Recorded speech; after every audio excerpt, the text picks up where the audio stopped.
Olá, escritores! Sejam bem-vindos ao Ouvindo o Projeto Escrita Criativa. Você está ouvindo o artigo O Texto Fala Tradições nos Livros, escrito por Ayumi Teruya, publicado no dia 21 de dezembro de 2022. Você já pensou que as tradições presentes em um livro podem falar muito mais sobre a história ou os personagens do que você imagina? Às vezes, descrever certas tradições enriquece a história de maneiras que nem chegamos a perceber.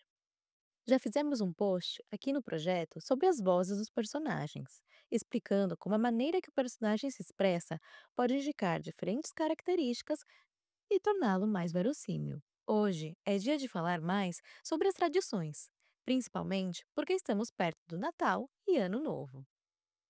Ser inserido em uma cultura.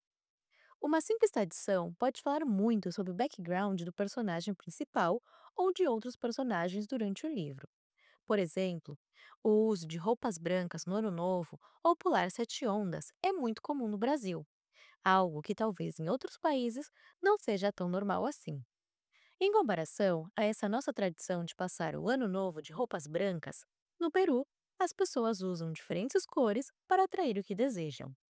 Dourado, amarelo para riqueza é um exemplo. Já nós brasileiros costumamos fazer isso com a cor da nossa roupa íntima. Na Argentina, eles não costumam usar nenhum tipo de roupa específica ou uma cor para simbolizar algo. O mesmo pode acontecer com o Natal.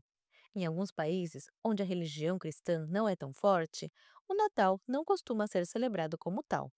Por exemplo, no Japão. Também está o povo judeu, que celebra o Hanukkah. E não é somente com essas peças que você pode trabalhar no seu livro para trazer o background dos seus personagens e tornar a história mais real. Você pode trabalhar com diferentes festividades e datas importantes, como nos Estados Unidos, que comemoram Thanksgiving, ou o famoso 4 de julho. Quem sabe escrever sobre um personagem que faz umas pegadinhas no dia 1º de abril, ou que um casal compartilhe uma maçã de amor em uma festa junina? Trazer esses elementos culturais também é interessante para que os leitores conheçam mais a tradição do nosso país, da mesma forma que acabamos conhecendo a tradição de outros países através dos livros e filmes. É situar os nossos personagens na nossa cultura e também trazer a influência dos antepassados dos nossos personagens. Às vezes, nem é necessário exagerar nessa representação. Você pode tranquilamente colocar elementos sutis, mas que revelam muito ao leitor. E também gera uma certa empatia por compartilhar a mesma cultura ou até mesmo conhecer outras versões da mesma tradição, já que o nosso país é tão grande. Mas como assim? Trazer influência dos antepassados dos nossos personagens dentro de uma cultura? Segue para o próximo item: diferenças dentro da mesma cultura. Perfeito! Você já decidiu que a sua história se passa no Brasil e já encontrou uma maneira de colocar a nossa forma de festejar e as nossas tradições no livro. Mas você já percebeu que cada família e cada região do mesmo país pode comemorar uma mesma data de maneira diferente? E como isso aplica ao seu personagem? Qual tradição pertence somente à família dele? Como todos sabemos, o Brasil recebeu influências de vários imigrantes, e cada um deles com as suas tradições adaptadas ao país. Não é à toa que comemos comidas quentes e pesadas, nem tão apropriadas para o calor, e um clima tropical, ou que colocamos o pinheiro de Natal com neve falsa, quando na maior parte do Brasil nem neva. É interessante pensar, principalmente, quando escrevemos livros ou contos de Natal, por exemplo, qual tradição pertence ao seu personagem. Um protagonista brasileiro com descendência japonesa pode misturar em uma ceia porções de coxinhas com inarizushi.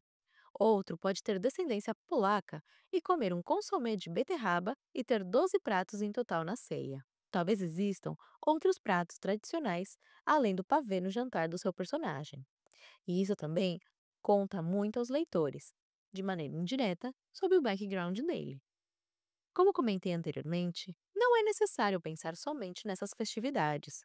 Podem ser outras ao longo do livro para tornar a vida do personagem mais próxima à realidade e não isolá-lo completamente das tradições da sociedade na qual ele se encontra.